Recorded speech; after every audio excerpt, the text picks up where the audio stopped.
Primeiro eu gostaria de externar minha alegria e o meu comprometimento de estar aqui hoje. Me foi dado essa oportunidade de estar trazendo no dia de hoje uma palavra para esses jovens. E eu confesso que a gente fica um pouco receoso, porque uma juventude que está se aflorando, está se levantando diante de um mundo que vem te reprimindo, te suprimindo, te rebaixando. E eu fico feliz de estar aqui, depois de ter passado por um processo em um momento que para mim foi muito complicado. Eu já tive a oportunidade de externar aqui de um certo dia, e hoje eu fico feliz de estar aqui nessa festividade e dizer que tudo está correndo conforme o agir de Deus, porque eu tenho certeza que antes de estar aqui, elas chamaram a pessoa que era mais importante de estar aqui hoje, que é o próprio Jesus Cristo, amém? E Ele já se faz presente aqui hoje, assim como Ele estava presente no dia de ontem. E eu pedi a Deus uma palavra que eu pudesse trazer a eles um discernimento, uma sabedoria, para que eles pudessem se blindar e se proteger do mundo aí fora. Porque a partir do momento que um jovem ele entende que Cristo é o único Salvador da sua vida, é aí que começam os levantes do inimigo. Então a palavra que eu trouxe hoje, a qual Deus me deu, ela se encontra em Mateus. É sobre a parábola do grão de mostarda, do semeador, do joio e do trigo. Só que antes de ler a parábola, eu gostaria de trazer a vocês, se talvez tenha alguém aqui que não seja convertido ainda, que não tenha o conhecimento da Bíblia. Jesus Cristo ele foi conhecido como o maior ensinador, o maior professor. Mesmo desde pequeno, ele assentava junto com os profetas, junto com os doutores da lei naquela época, e aí eles ficavam pasmados com o seu conhecimento, com a sua sabedoria. E Jesus ele usava desse artifício para falar em parábolas, para que aquele grupo de pessoas que o acompanhassem não ficassem perdidos com total sabedoria que ele tinha. A parábola é uma história contada para explicar uma verdade complexa. Jesus contava parábolas para ensinar o Evangelho aos seus discípulos. Uma parábola não narra coisa que tenha necessariamente acontecido.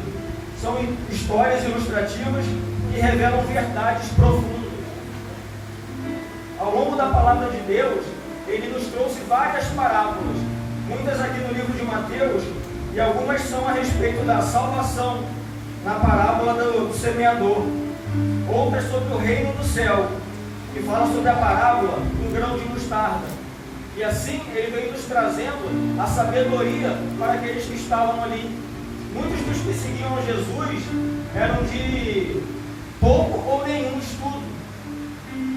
Muitos ali eram lavradores do campo, pescadores, pessoas que tinham uma labuta, um trabalho braçal, e não tinha financeiramente como prover um estudo, um conhecimento, e por isso Jesus usava parábolas, para que eles pudessem entender conforme o que eles trabalhavam, conforme o que eles continham no dia a dia deles.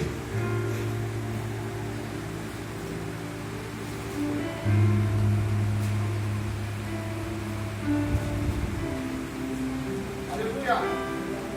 Glória! Aleluia, Senhor! Glória a Deus! No livro de Mateus 13, 24.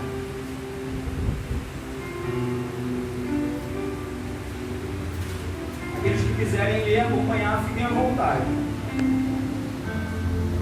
Propôs-lhes outra parábola, dizendo: O reino dos céus é semelhante ao homem que semeia boa semente no seu campo. Mas dormindo os homens, veio o seu inimigo e semeou o joio no meio do trigo.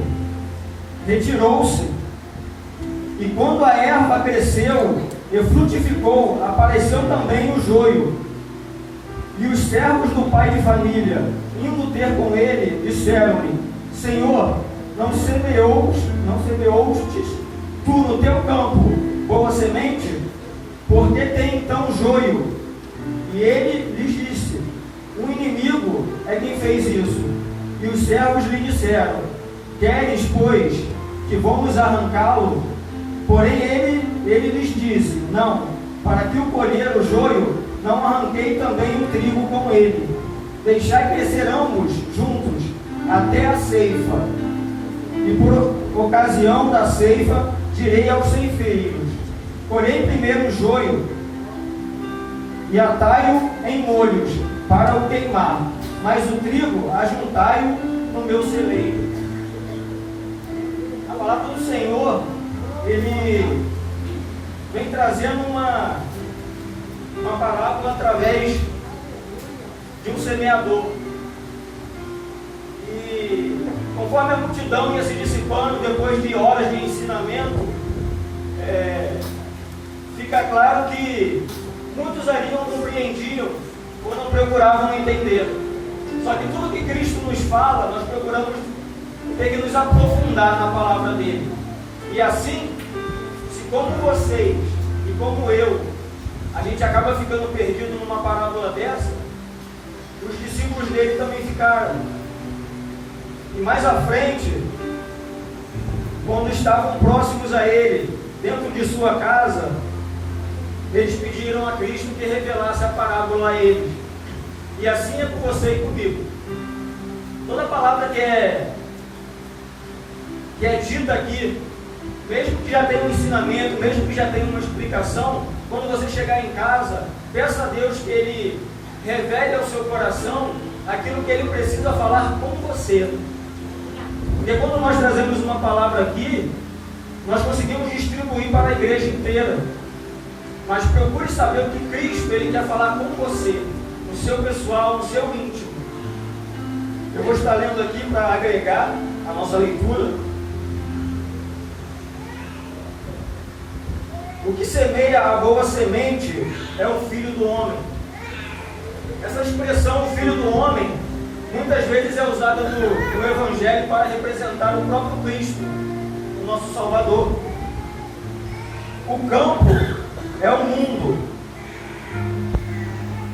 Só que nesse caso, o que Cristo trouxe a mim hoje é que revele para essa juventude que nesse caso o campo onde Ele vem nos falar é o seu coração. O Cristo Ele veio semear. A semente que Ele veio trazer é a própria palavra de Deus. Conforme Ele vem semeando no seu coração, se você, como diz a palavra, é até interessante quando você vai ler, que quando Ele diz aqui na parábola, Ele diz que o homem que semeia a boa semente, Ele usou o homem no singular, representando a Deus. Mas quando Ele diz dormindo os homens, para que nós tenhamos cuidado, porque à noite o salteador, o nosso inimigo do nosso coração, o inimigo de Deus, talvez você se encontre num momento obscuro da sua vida, um momento afastado da presença de Deus, da palavra de Deus. Então que você entenda que não existe escuridão. Cientificamente, fisicamente falando, não existe escuridão. O que existe é a ausência de luz. Já foi comprovado que não tem como medir a escuridão, mas sim a ausência de luz. Toda vez que nós nos afastamos da presença de Deus, nós nos afastamos da luz. E é nessa escuridão, em meio a essa obscura local onde nós estamos, seja dentro do nosso quarto, dentro dos nossos pensamentos, o inimigo de Cristo ele vem semear. a semente do joio dentro do seu coração.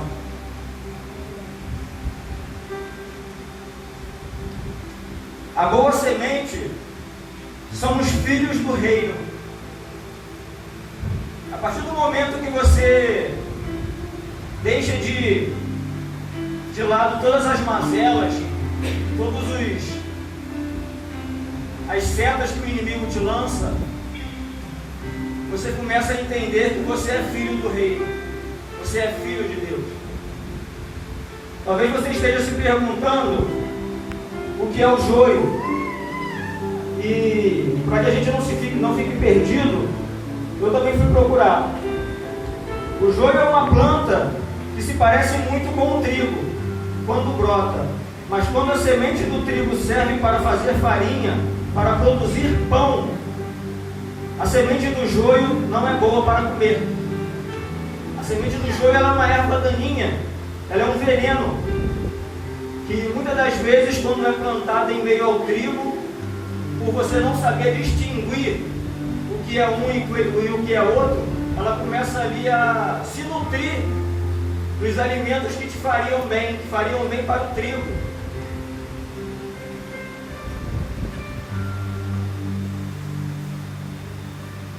E o significado dessa palavra, ela vem nos dizer a respeito da paciência e da justiça de Deus. Aquilo que nos agrada, que nos leva a um conforto diário, provavelmente não é o que Deus quer para a gente.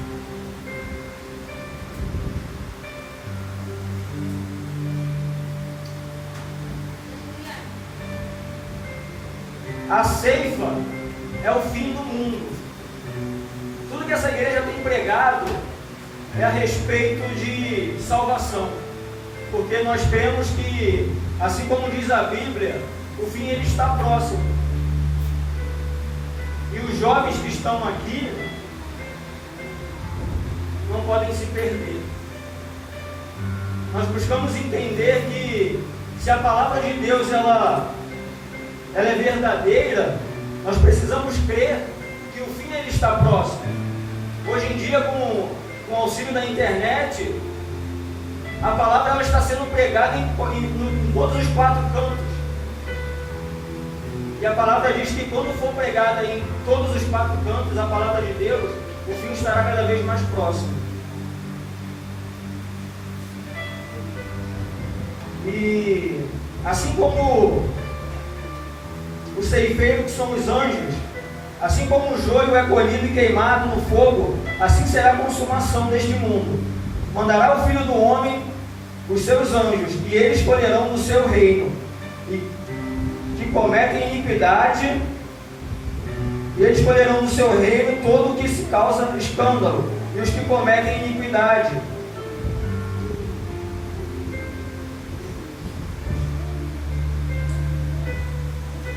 Meus queridos, a palavra de Deus ela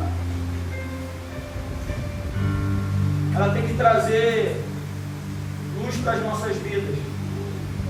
Esses jovens ontem fizeram uma apresentação de dança e teve um certo momento ali onde aqueles que tiveram ontem presente aqui puderam ver, eles fizeram um ato profético que naquele momento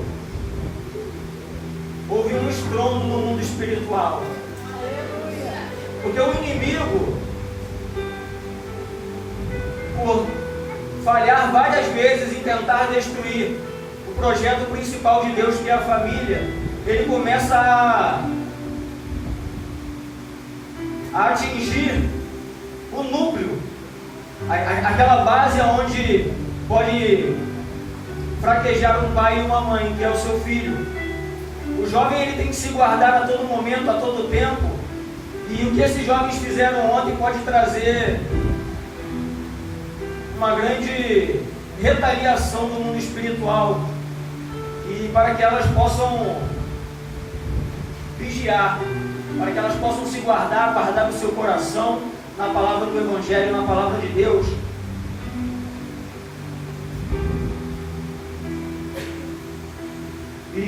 Eu intitulei essa palavra, para que alguns possam entender: você é joio ou você é trigo? A partir do momento que Deus ele semeou a boa palavra no seu coração, você precisa começar a nutrir a palavra que ele colocou no seu coração. Se por algum dado momento, num dia de angústia, num dia de mágoa, você deixar que o inimigo, ele, por falta de você vigiar, ele venha penetrar no seu coração, seja através de uma palavra maldita, seja de uma frustração que você teve através de um amigo, que você possa pedir a Deus que Ele tire isso do teu coração, porque vocês são servas de Deus, vocês são servos de Deus. A partir do momento que você vai nutrindo mais o joio, você vai se tornar joio. Hoje temos a oportunidade de chamar por Deus e sermos chamados por Deus de boa semente, que cresce diariamente em comunhão diária com Ele, lendo sua palavra e orando e mantendo o relacionamento permanente, lutando contra as tentações e fugindo do pecado. Meus queridos, o pecado, ele vem te tirar do centro da palavra de Deus. O pecado é o único que pode te tirar do centro. Quem é que tem o celular na mão aí? Vou pedir para vocês que vocês peguem o celular de vocês, que eu quero que cada um abra a sua câmera agora. Quem abriu a câmera aí, levanta a mão para mim ver. Isso aí. Agora eu quero que vocês botem a câmera na câmera frontal. E eu quero que cada um me diga o que vocês estão vendo. Quem você está vendo? A única pessoa que pode te parar na sua caminhada é a pessoa que você está vendo aí. A única pessoa que pode interromper os seus sonhos é essa pessoa. Se você contou o seu sonho para alguém e essa pessoa não te apoiou, não precisa se preocupar, porque o único que pode te parar é você mesmo. O único que pode impedir a sua caminhada é você. E você nunca vai ser quem Deus quer que você seja se você não deixar de ser quem você é. Deus ele pede que os servos daquele lugar esperem que tenha um tempo necessário para que se amadureça. Porque a palavra de Deus vai dizer que a semente do joio e do trigo, elas precisam crescer e germinar para que a gente possa distinguir quem é joio e quem é trigo. Se você está se sentindo maltratado, pisado, pressionado por Deus, eu vou te dizer, te revelar uma coisa: quando você pressiona, quando você esmaga, quando você comprime o trigo, ele vira farinha. E a farinha, ela vira o pão. E Jesus, ele é o pão da vida. Aleluia. Agora o joio, toda vez que você esmaçaga o joio, toda vez que você aperta ele, o joio vira veneno. Tudo que o joio toca, morre. O joio, ele tira a vida de todas as árvores que estão perto dele, de todas as plantas. Ele começa a se nutrir daquilo que era bom e deixa a planta morrer. Então basta você escolher se você quer se nutrir de coisas boas ou coisas ruins. Aleluia. E para que você venha entender, em Gálatas 5,19, Paulo descreve quais são os frutos da carne, que são muito comparados ao joio, que é um veneno para a sua vida espiritual. Ali ele vai falar sobre a imoralidade sexual, a impureza, a libertinagem, a idolatria, a feitiçaria, o ódio, a discórdia, ciúmes, ira, egoísmo, dissensões, facções, inveja, embriaguez, orgia e todas essas coisas semelhantes. A partir do momento que você deixa entrar no seu coração cada uma dessas coisas, a tendência que você vá para uma obscuridade é muito grande.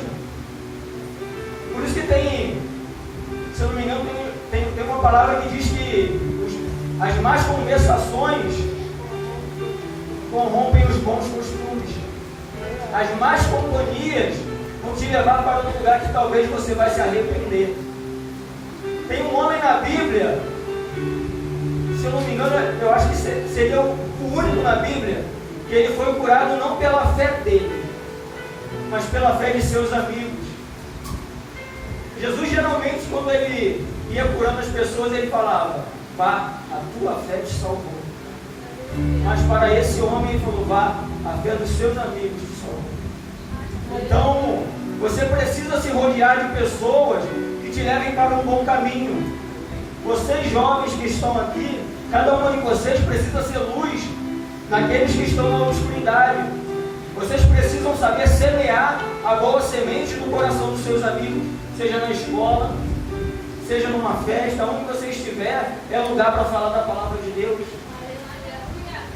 Porque se você, só você, cada um de vocês, soubesse que o mundo estava para acabar, o que você faria?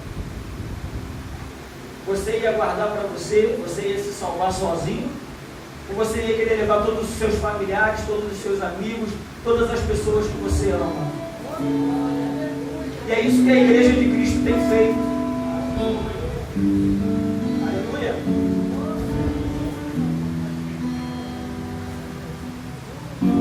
Mas contrário, a semente do joio, que você venha nutrir o trigo que está dentro de você. Lá em Gálatas também vai falar sobre os frutos do Espírito, que são os frutos que vêm a semear o trigo.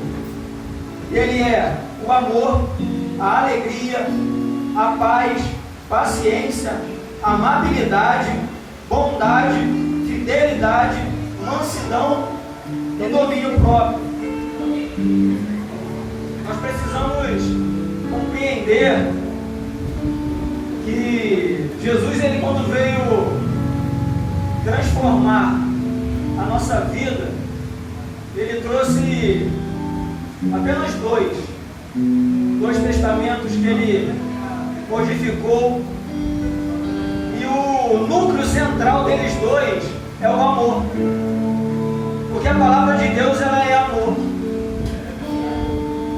Nós sem o amor não conseguimos salvar nem a nós mesmos, porque se você não tem amor próprio, você entra em ansiedade, depressão, angústia, e esses são os males que estão atacando a nossa juventude de hoje.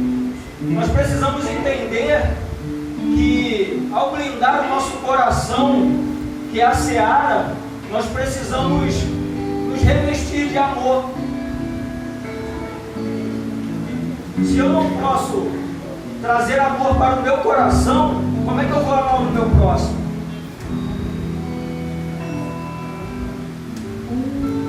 O joio, ele representa uma classe que foi primordial para a iniquidade do mundo.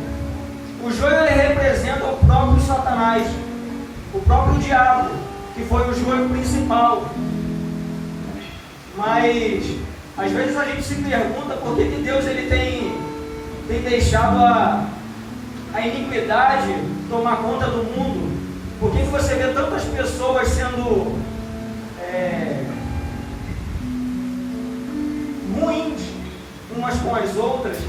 Por que alguns têm tanto e outros têm nada? Só que Deus, ele é justo. Deus, ele tem força e tem poder para destruir o diabo a hora que ele quiser. Só que Se ele fizesse isso, Dá biscoito. o barulho que o diabo fez no céu, e Deus acabasse com ele, ficaria ecoando sobre a magnitude de Deus. Será que o que ele falou é verdade? Vitória.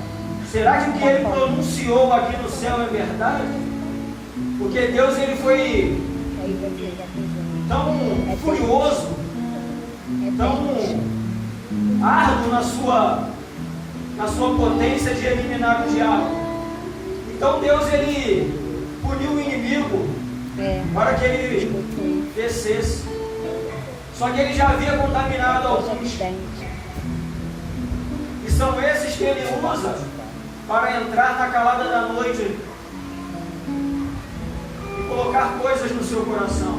Colocar essas sementes que vem minando aquilo que é colocado todos os dias aqui nessa igreja. Não adianta a gente pregar aqui o Evangelho de Cristo, o amor de Deus, e todos os dias você não se blindar, não se guardar, e no final da noite aquilo se esvair. Se eu não me engano, tem uma parábola anterior que vai falar que a semente que é jogada no entulho, no espinho, à beira do caminho, ela não dá fruto, ela morre, ela seca. Só que aquela que é colocada numa terra boa, aquela que é colocada no teu coração e você guarda, essa dará fruto. A 100, a 60, a 30. Então que nós possamos guardar hoje a palavra de Deus, nós possamos guardar o coração, que essas meninas que estão fazendo essa obra de Deus, que elas possam blindar o coração delas. E por incrível que pareça, Deus, ele sempre testifica tudo que ele fala, tudo que ele traz em outra palavra. E eu gostaria de ler para vocês aqui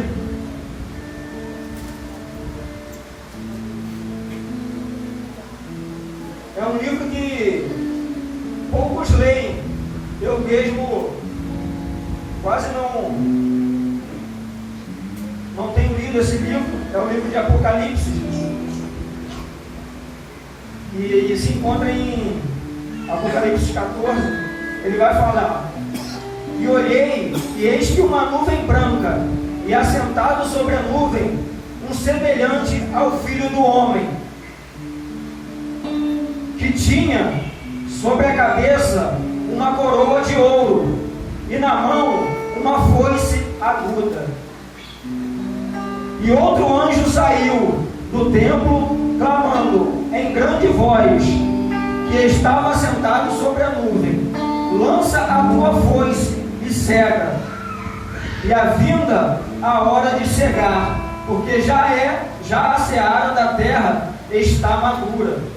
Aleluia. Deus, ele está esperando que essa juventude esteja madura para levar a boa palavra de Deus, para que no fim nós possamos cear, para que a seara dele seja feita pelos seus anjos. E através do estudo eu fui procurar ver o porquê que ele não permitiu que os servos retirassem o joio quando ele ainda estava verde. Uma das coisas que me intrigou, eu fui buscar a imagem, depois se vocês quiserem ver, o joio e o trigo são extremamente iguais. Então não posso eu vir aqui apontar o dedo para ninguém e dizer: você é joio e você é trigo. Esse não é um serviço que foi incumbido a mim. Aquele que fará o papel de juiz é o próprio Jesus, o próprio Deus. Os seus anjos farão a colheita. Só que eu lhe pergunto, no dia que for a colheita, você quer ser joio ou trigo? E a única coisa que diferencia o joio do trigo é quando eles estão maduros. Eu vou deixar aqui para vocês, é bem simples. O trigo, diferente do joio, na sua fase madura, ele começa a dar frutos. Então, para ser trigo, você tem que dar frutos. O trigo, ele precisa gerar frutos. Já o joio, ele continua altivo, ele continua em pé. Eu acho que você não pegou. O trigo, quando ele dá frutos, ele se dobra. Aleluia! O trigo, quando ele dá frutos, ele se dobra perante o ceifeiro. E no dia da seara, no dia vindouro, o dia que nós vamos ser separados, nós precisamos entender que se você não tiver frutos, e se você não tiver prostrado diante do ceifador, você será juntado, amarrado e lançado ao fogo. Aleluia!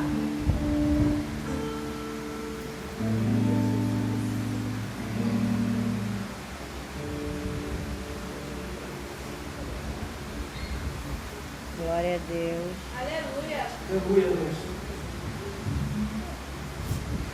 Aleluia. A boa semente de Deus, ela precisa germinar nos nossos corações. Essas meninas, elas se intitularam como sal da terra.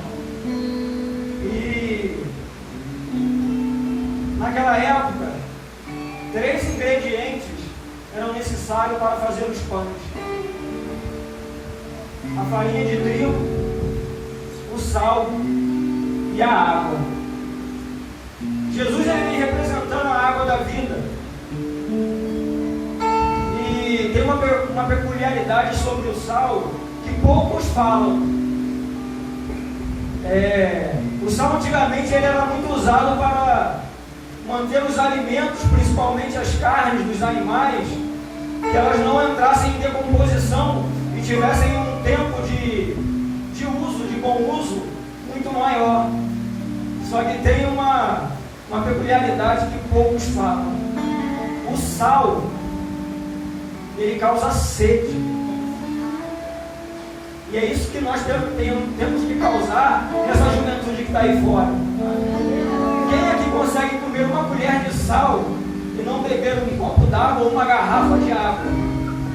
Então, a partir do momento que você se aproximar da juventude que está ao redor de vocês, e vocês venham causar nessas pessoas a sede, que elas possam vir buscar com vocês. Você vê aí a juventude que está ali fora. Ontem foi maravilhoso o mover que estava ali fora e ninguém conseguia ficar parado. Hoje está calor, mas ontem tinha um frio ali, e quando eu cheguei eu falei assim: rapaz, não sei para que eu não vim de casaco. Só que no final do dia, no final da noite, eu não vi nem a hora que acabou, mas eu sei que em casa eu cheguei quase 1h da manhã. Porque se não acabasse aqui, nós estaríamos aqui até a partir da manhã. A palavra de Deus, ela foi pregada majestosamente. Toda honra seja dada a Ele, toda glória seja dada a Ele. Aleluia. Que nós possamos causar nesses jovens sede da palavra de Deus, porque nós precisamos gerar o pão da vida. Nós precisamos alimentar aqueles que têm sede e que têm fome. Só que o meu evangelho,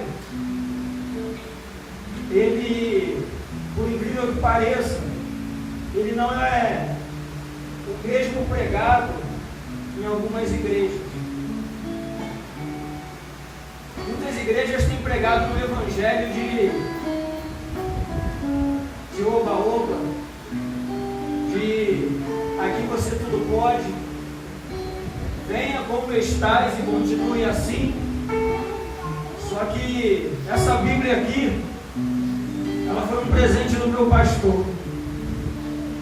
Eu tenho certeza que na minha e na dele fala a mesma coisa. Que essa palavra, ela tem que te gerar mudança. Você pode vir como está? Pode. Todos os dias que você não aceitar Cristo como seu único Salvador, você pode vir como você está. Aqui nós não vamos te julgar se você vier de bermuda, se você vier de boné, se você vier de vestido, de saia, de calça jeans para as mulheres, se você vier de salto alto, se você vier de brinco, de batom. Aqui não tem isso. Aqui não tem religiosidade. Aqui tem palavra. Aqui tem conhecimento. Aleluia. Aqui tem discernimento do Espírito Santo. Porque o que liberta é a palavra de Deus. E a própria palavra diz que o nosso povo, ele perece por falta de conhecimento. Então o que o meu pastor traz aqui é conhecimento para aqueles que necessitam, para aqueles que querem ser salvos. Uma vez eu fui salvo quando eu estava perdido e carnal. Se você quer realmente mudança, se você quer esse Deus que é pregado aqui, se você está perdido, se você está afastado. Engraçado, essa palavra, ela é até bonita, né? Algumas pessoas estão usando bastante ela hoje em dia nas mídias sociais. Eu sou cristão, mas eu estou afastado. O mais engraçado é que a própria palavra de Deus, ela compara aquele que está afastado como... Eu quero ver se você vai ter coragem de dizer isso, a pessoa que está afastada. Como casa de demônios. Aquele que está afastado é casa de demônios. Tem alguém afastado hoje aqui? Não tem. O que você está é a margem de um rio. Talvez você não esteja nem molhando o pé. Meu pastor uma vez trouxe uma história aqui que era muito interessante. Um dia um certo homem pediu para 3 jovens que estavam querendo sair da igreja. Ele falou assim: ó, eu vou liberar vocês para sair da igreja, só que depois que vocês fizerem uma coisa. Ele pegou 3 peneiras, deu na mão de cada um e falou assim: ó, vocês entram dentro do rio e saem. Ele botou um copinho bem aqui, assim, igual esse aqui. Quem conseguir encher esse copo pode sair da igreja. E eles ficaram ali, enchia a peneira, voltava, não conseguia encher. Enchia a peneira, voltava, não conseguia encher. Sabe por quê?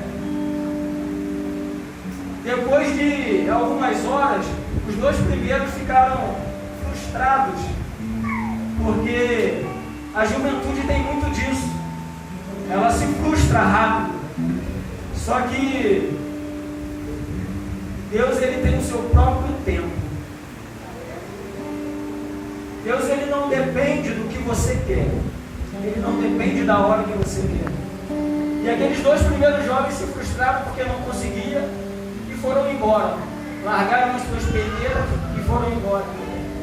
E ficou esse um ficou ali a tarde toda, a noite toda. No dia seguinte, o pastor estava passando por aquele rio, olhou aquele jovem ainda ali, fazendo a mesma coisa, cansado já. E ele falou: jovem, por que você está aqui ainda? Ele falou assim: pastor, eu tento e não consigo, mas eu compreendi o porquê. Porque toda vez que você estava dentro, com a peneira dentro do rio, a peneira estava cheia.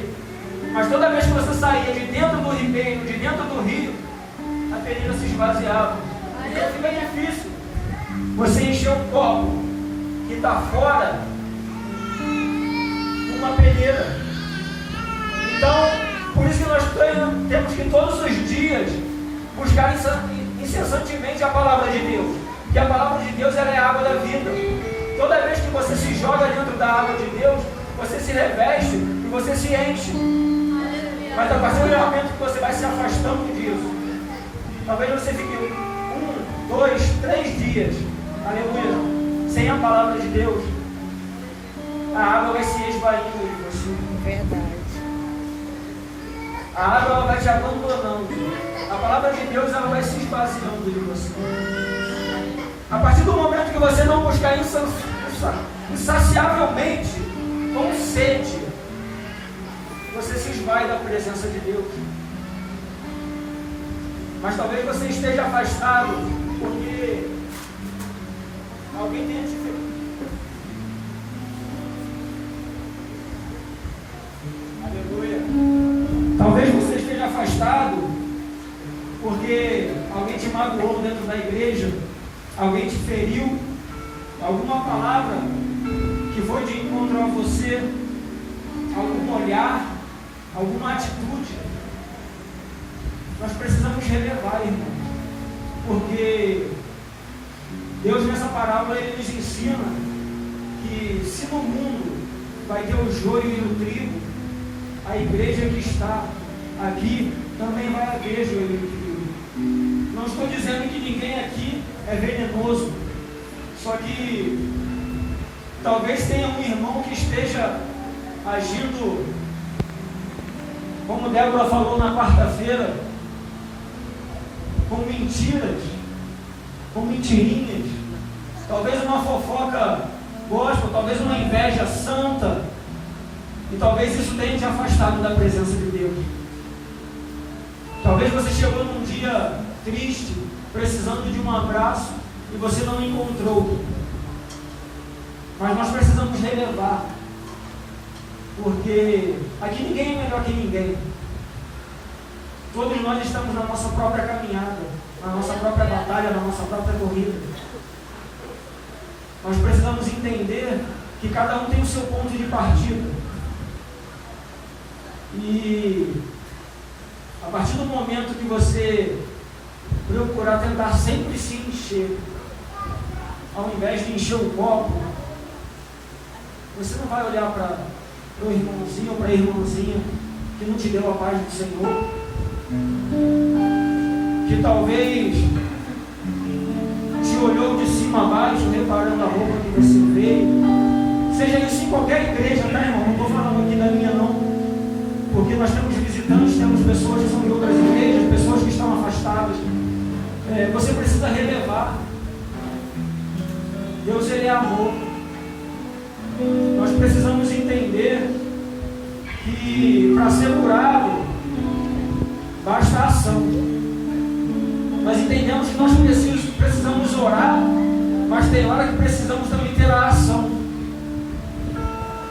Então, eu vou pedir que a nossa irmã ela esteja orando aqui pelos jovens, e aquele que sentir no coração, que quiser que a sua vida seja ministrada, que a sua vida seja modificada pela presença de Deus, assim como foi na minha, como foi no meu pastor, como foi na vida da minha pastora, dessas jovens que estão aqui, que você tenha a ação de dar o seu primeiro passo.